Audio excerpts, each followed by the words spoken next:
I'm going to talk to you a little bit about teaching conversation. So in terms of my own experience with it, I've been teaching for 5 years and I've been teaching conversation classes for 4 years.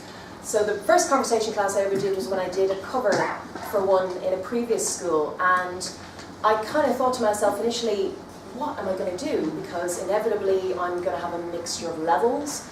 I thought, oh, are there some topics I can't really talk about, you know, with certain nationalities? And I was kind of like, oh, okay, right. So I was a little bit perplexed at the time. So eventually I think the first topic I went with was friendship. And I thought, okay, that seems like a neutral topic. And I went on with that, and it went all right. But that class sort of began a long career of mine of teaching conversation classes that I've continued to this day. And I suppose today I'm just going to share with you sort of some of the lessons and some of the interesting things I've found as I've been doing them, as I've done a little bit of my own research as well. So I suppose I want to start with, why do we carry out conversation tasks? So can I get a few suggestions? Like, why would you carry out a conversation task? So here I have like fluency, I have accuracy, freer practice, filling up time. Nobody in this room can say they haven't done that at some point. You know, there might be things like pronunciation or reproducing vocabulary, or you know, any number of things. Just practicing the language. Just practicing the language, yes, exactly. So I suppose, you know, while these are all very worthwhile tasks, you know, I'm not saying they're not, you know, what's not kind of widely known, or what's not sort of understood, I suppose, by most teachers, is that not all speaking has the same function. There are actually different types of speaking that we have, and they all provide different functions in everyday life and everyday conversation and that kind of thing. So I'm going to introduce you to a couple of them now. So Brown and Newell suggest that language has two main functions. So the first one would be interactional. So things like, how are you? Fine, thanks. These are sort of your general small talk that we carry out every single day when we're stuck in an elevator or we're waiting in line to buy something. And then your transactional is your, can I get 2 coffees, going to a coffee shop, buying something in a shop, ordering things from a menu in a restaurant, and all of that kind of thing. So most exchanges are a mixture of both of these types of speaking. So let's say, for example, you're going to buy your coffee in Insomnia, and while you're waiting for your coffee, you're probably going to chat to the person behind the counter. You're maybe going to talk about the weather, or you're going to chat about, you know, anything that happens to be going on, just to fill up time, because we are a species that doesn't like to have awkward silences. Yes? So,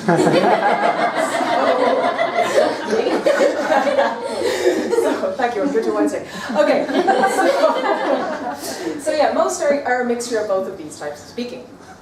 So I suppose the next thing to talk about is, you know, how does this relate to what we do in the classroom, and, you know, particularly in terms of the course materials that we do. So I want to talk a little bit about that. So when it comes to various course materials, most textbooks, they'll either do one type of speaking, which would be interactional maybe, or the transactional, or another, but they won't really identify which is which. So as a result, when we're trying to practice speaking in the classroom, we're often using an transactional pattern when we need to use an interactional pattern, okay? And I'm going to use a little demonstration here. So Liam, how are you? Good. Okay, where are you from? Dublin. Okay, what's your favourite colour? Purple. How long have you been in Ireland for? 30 odd years. How long have you been in English? 30 odd years. So as you can see, this is an extremely unnatural, one-sided conversation, and it's very much steered and controlled by me, the teacher. So I suppose, you know, when we're looking at, say, our conversational tasks in our course books, they definitely follow this type of structure. So I suppose then the other thing is that we're trying to elicit vocabulary as well. So that also inhibits the conversations as well. Maybe we're trying to produce certain lexes. And so it doesn't allow the students to sort of have natural pauses or interruptions that we ourselves would have in everyday conversation. So, my lovely disorganized. So basically, I suppose the thing to ask ourselves is, like, what do students need to know to have a functional conversation, you know? So I want to show you this lovely quote here from Nation. From the small amount of evidence available, it seems that about half the words needed to understand written English are needed to understand spoken English.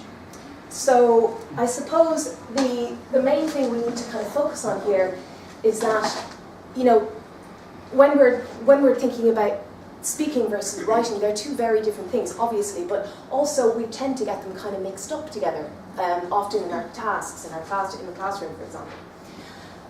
So in most types of speaking activities, we'll attempt to equip the learner with necessary lessons to complete the task. So we might do some pre-teaching, or we might do some warmers to get them into the kind of zone of what the topic is. When I found myself, when I was teaching my conversation classes, as I said to you before, I kept the topics quite basic and kind of simple because, I didn't want to overwhelm students. I didn't want to get them too kind of confused. But as I started to, continue these conversations, I got bored of the usual topics of what's your favourite food and movies and music and things like that. And I wanted to kind of see if I could try to, introduce some more abstract topics, more kind of, just maybe more relevant topics as well, and just try and get them more engaged. And actually I found through trial and error that this actually largely worked, even if I did have quite a big mixture of levels. I cite teaching an elementary student the phrase post-truth in one conversation class. And fake news seems to be a running theme of today's talk today. But, on a discussion about Donald Trump. And, this was an elementary student, a very weak elementary student at that. But their comprehension of it meant that they could engage. They may not have been able to contribute much verbally, but they could understand and they could agree. And, that created a nice atmosphere for a conversation. It also felt more natural as well. So, as I was saying here, my last point, if a student can contribute to a conversation, regardless of topic and despite a limited range of vocabulary. So I suppose the next thing to think about, I have this lovely quote here which I'm going to read to you, it's quite long. People in textbooks, it seems, are not allowed to tell long and unfunny jokes, to get irritable or to lose their temper, to gossip, especially about other people, to speak with their mouths full, to talk nonsense or swear. They do not get all mixed up while they're speaking. They forget what they wanted to say, just like I do. Hesitate, make grammatical mistakes, argue erratically or illogically, use words vaguely, get interrupted, talk at the same time, switch speech styles, manipulate the rules of the language to suit themselves, or fail to understand. In a word, they are not real, okay? So this is the thing I learned, as I say, through my trial and error of teaching this conversation class. So then, thinking about this, I was thinking, what do students need to achieve a level of fluency? And really what we're thinking about here is we are thinking about fluency, not anything else. So, as I said before in my little quote, conversation rarely unfolds in a logical, coherent, grammatically or even phonologically accurate manner. When we're in the pub, for example, we forget what we're saying and we talk shite, essentially. So, what this means in the classroom is students are very often unclear about what we mean by speak the language. And as our teachers, for a long time I was the same. So we're often identifying proficiency in speaking with the ability to be accurate or to produce lexis. And as a result, the fluency is not achieved and the students are more inhibited. Okay, and as I've often heard in the classroom when trying to do a speaking task, because of this inhibition, this famous phrase, "Teacher, I feel shame." And it's terrible. You don't want them to feel like that.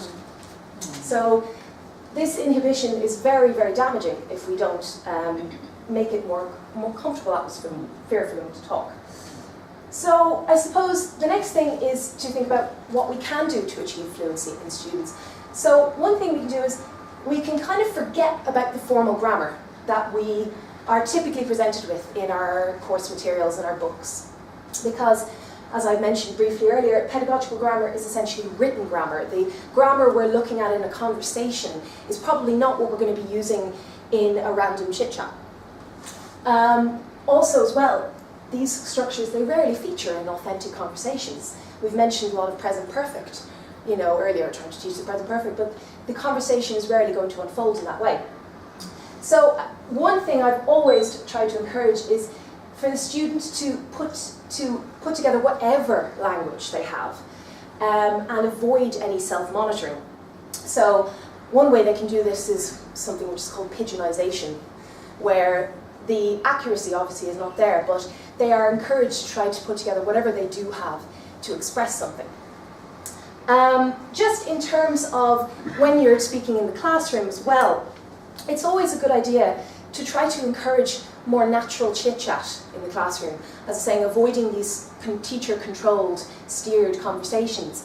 So trying to talk to the students a little bit more about real-world, activities or, things that are happening. Also as well, if you are stumbling into a topic which you feel is a bit beyond the students' ability to converse on, you can stop every so often and give them the necessary vocabulary, or you can give them a few words to help them continue. But the most important thing is not to underestimate what the student can do.